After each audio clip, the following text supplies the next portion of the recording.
Assalamualaikum warahmatullahi wabarakatuh.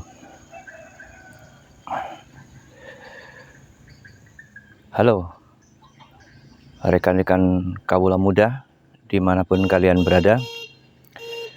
Di sini saya bertemu kembali dengan Lanusnya Channel. Saya akan menyampaikan kali ini videonya berjudul Mandor Pemula. Jadi yang pertama, jadi calon mandor ataupun yang terutama ini bagi anak-anak remaja, alumni SMA, SMK, dimanapun kalian semua berada. Di sini saya sedikit banyak sudah pernah menjalani jadi seorang mandor. Jadi saya akan membagi tip kepada sahabat-sahabat semua, pada kawan-kawanku semua dimanapun kalian berada. Untuk tip sebagai seorang mandor, yang pertama, kita harus jujur. Untuk yang kedua, kita harus pandai. Yang ketiga, kita harus supel. Adapun penjabarannya sebagai berikut. Calon mandor ataupun mandor pemula itu mutlak harus jujur. Karena apa? Karena kejujuran itu kita akan dipercaya oleh atasan. Jadi kita sebagai seorang bawahan, kita bertanggung jawab atasan kita, yaitu kalau di kebun seorang asisten. Jadi kalau kita jujur, apapun pekerjaan kita, baik laporannya maupun pekerjaannya, itu bisa dipercaya, bisa dipertanggungjawabkan. Kemudian yang kedua, cerdas. Cerdas adalah salah satu syarat wajib jadi seorang pemimpin ataupun seorang mandor. Karena dengan adanya kecerdasan kita, jadi kita dalam menjalankan kewajiban apa yang diberikan oleh perusahaan, kita bisa mengcover. Contohnya suruh ngawasi panen misalkan. Dengan adanya kita ada kemampuan, ada skill, kita walaupun baru kita ditunjuk sebagai seorang mandor, karena dengan kecakapan kita, dengan intelektual kita, sehingga kita bisa menyelesaikan diri. Kemudian yang ketiga itu supel. Jadi bagi seorang mandor itu harus dituntut supel. Artinya apa? Kita dalam menghadapi siapa saja, baik bawahan, baik rekan sesama kerja, baik pada atasan, kita bisa menyesuaikan. Jadi ada istilahnya papan, empan, adepan. Siapa yang akan kita hadapi? Contoh, kita menghadapi bawahan kita, karyawan kita. Kita tidak mungkin sama dengan menghadapi ataupun berhadapan dengan atasan kita, seorang asisten. Ataupun juga tidak mungkin akan sama kita apabila kita berhadapan sesama mandor misalkan. Jadi itu poin-poin yang seperti itu. Kemudian tuntutan yang lain. Jadi seorang mandor itu harus satu, apabila Anda itu ditempatkan daerah baru, terlebih dahulu sebelum Anda menjalankan tugas, sebelum Anda di training, sampai Anda terlebih dahulu mengenal lokasi di mana Anda akan ditugaskan, melalui peta kah, melalui langsung di lapangan kah. Jadi Anda tahu betul kawasan yang akan Anda pimpin nanti ataupun Anda kelola, di arealnya mana, di mana letak rawanya, di mana letak ancak-ancak. Misalkan ini contohnya seorang manderpanen, saya contohkan. Jadi tahu ancak-ancak yang sulit, ancak-ancak yang medannya berbukit, kemudian ancak-ancak yang rawa, itu wajib Anda ketahui. Jadi istilahnya Anda tidak buta, itu bisa dipelajari dengan peta. Sesekali Anda meluangkan waktu, Anda misalkan diserai untuk blok ini, divisi ini, nah Anda harus kuasai itu. Satu.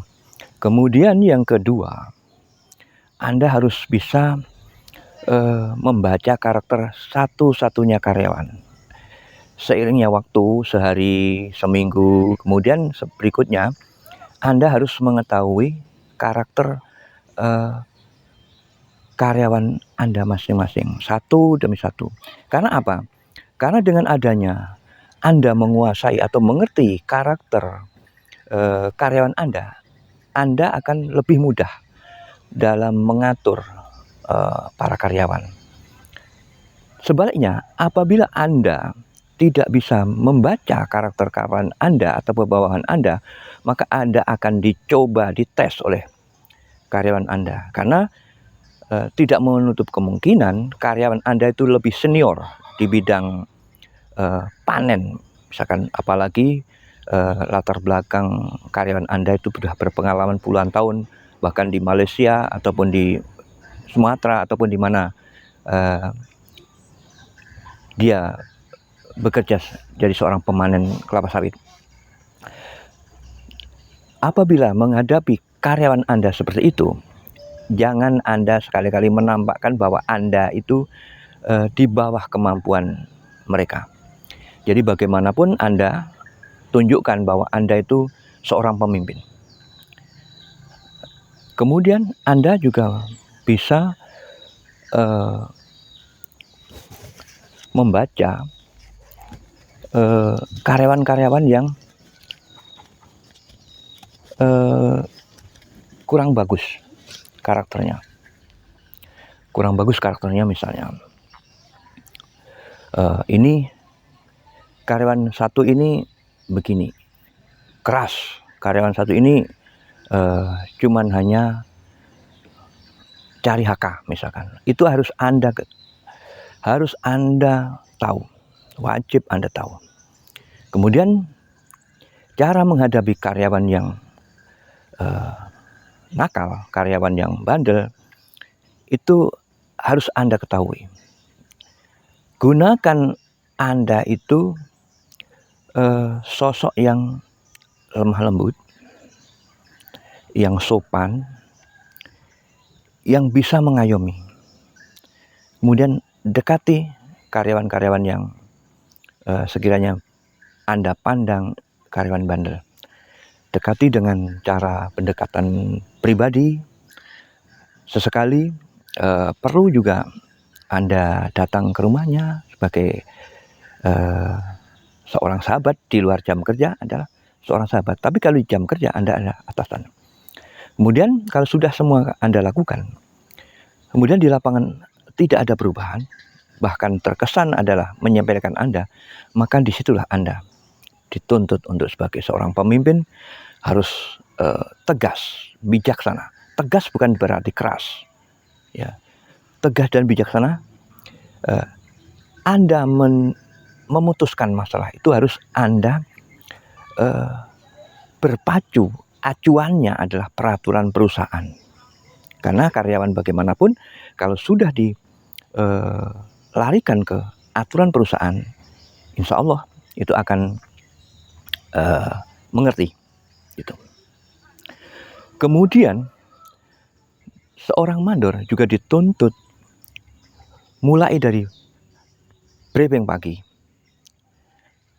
Anda briefing kepada seluruh karyawan dengan singkat dan padat, tidak perlu bertele-tele, karena sifat karyawan kalau diberi briefing yang lama itu akan bosan dan akan tidak masuk di benak mereka. Jadi singkat, padat, dan berisi. Kemudian apabila karyawan Anda diantar jemput dari transportasi dari perusahaan, Anda berkewajiban mendampingi sampai ke lokasi tempat bekerja.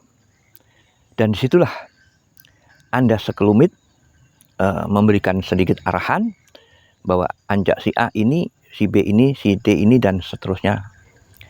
Kemudian dengan waktu yang tidak terlalu lama, sesekali Anda cross check. Tidak semua harus sama Anda cross check, karena waktunya Anda juga terbatas. 1 ataupun 2 karyawan yang sekiranya karyawan itu Anda prioritaskan, cek. Di saat beraktivitas Anda cek. Kemudian sesudah beraktivitas Anda cek kembali hasil pekerjaannya bagaimana. Nanti apabila ada temuan yang sekiranya tidak sesuai dengan prosedur peraturan perusahaan, maka Anda jangan sekali-kali biarkan. Coba Anda secara pribadi di saat karyawan itu sudah sendiri dalam keadaan sudah istirahat, jangan sekali-kali Anda menasihati ataupun menegur karyawan dalam kondisi bercucuran keringat. Itu akan kurang efektif. Jadi Anda pastikan bahwa karyawan Anda yang akan Anda bina itu kondisi rileks. Setelah itu baru Anda masuk, ditegur, diarahkan, dan dibimbing. 1 kali, 2 kali, 3 kali, nah baru Anda bersifat tegas. Sebelum Anda melakukan penalti baik SP1, SP2, dan seterusnya, Anda konsultasi dengan atasan Anda. Pak, karyawan saya atas nama si A begini, udah saya bina sekian kali, gimana kalau seandainya saya beri sanksi administrasi berupa SP, itu bagaimana menurut Bapak? Nah, nanti ada pengarahan dari atasan Anda, siapa nanti yang akan membuat. Ada kalanya yang mandor sendiri yang buat, ada kalanya dari atasan yang buat. Itu tergantung kesepakatan atau adapun tergantung dari perusahaan masing-masing. Karena satu-satunya perusahaan itu akan berbeda dengan perusahaan yang lain, kebijaksanaannya, peraturannya, itu. Kemudian setelah Anda sudah selesai bekerja, maka Anda pantau selama proses pekerjaan itu menyalahi safety atau tidak. Karena salah satu bentuk tanggung jawab dari seorang mandor ataupun pemimpin juga berkewajiban untuk bagaimana karyawan itu bisa berprestasi dan selamat, tidak cedera ataupun kecelakaan. Jadi setelah Anda berikan briefing tentang safety, gimana jaraknya, gimana cara nyusun pelepahannya, gimana cara ngegreknya, jangan melawan spiral dan sebagainya, Anda sudah kasih tahu. Kemudian itu semua sudah Anda kuasai. Kemudian sudah selesai pekerjaan, Anda berkewajiban mengantar kembali pulang karyawan, karena itu bentuk tanggung jawab Anda sebagai seorang mandor. Jadi sudah pasti semua karyawan sudah pulang, tidak ada yang ketinggalan baik alat ataupun fasilitas apa saja yang dipergunakan, itu sampai pulang ke rumah masing-masing, Anda sudah, saya anggap sudah berhasil dalam melakukan satu item pekerjaan seorang mandor. Kemudian item berikutnya yaitu Anda membuat laporan hasil pekerjaan dari karyawan Anda masing-masing dengan akurat, tidak dibuat-buat, dengan sejujurnya. andai kata Anda sekali-kali mencoba untuk berbuat tidak jujur, 1 kali lolos, 2 kali lolos, 3 kali Anda akan ketahuan. Apapun pekerjaan yang tidak sewajarnya, tidak semestinya dibuat-buat, itu akan lambat laun akan ketahuan. Nah, itu Anda akan hancur apabila Anda 1 kali saja ketahuan. Anda akan mendapatkan prestasi yang buruk sekali. Susah mengembalikan kepercayaan lagi Anda. Ya, itu. Kemudian setelah laporan semua sudah selesai, itulah berarti 1 hari itu Anda sudah selesai melaksanakan pekerjaan Anda. Itulah para pemirsa semua, terutama kalangan anak-anak muda yang sekarang masih kelas 3 SMK ataupun SMA, bahkan yang baru lulus, sebelum Anda tes, wawancara, ataupun tes secara tertulis, persiapkan Anda matang-matang. Nah, mudah-mudahan tip ini bisa membantu apabila Anda akan bekerja di perusahaan manapun dan berkeinginan untuk merintis jadi seorang mandor. Bagi yang belum subscribe, kami mohon subscribe, like, ya kalau perlu komen. Dan bagi yang sudah subscribe, saya ucapkan banyak terima kasih. Semoga Anda panjang umur, sehat, murah rezeki, dan Anda akan sukses untuk meraih karir yang Anda jalani. Selamat pagi, selamat berpisah. Assalamualaikum warahmatullahi wabarakatuh.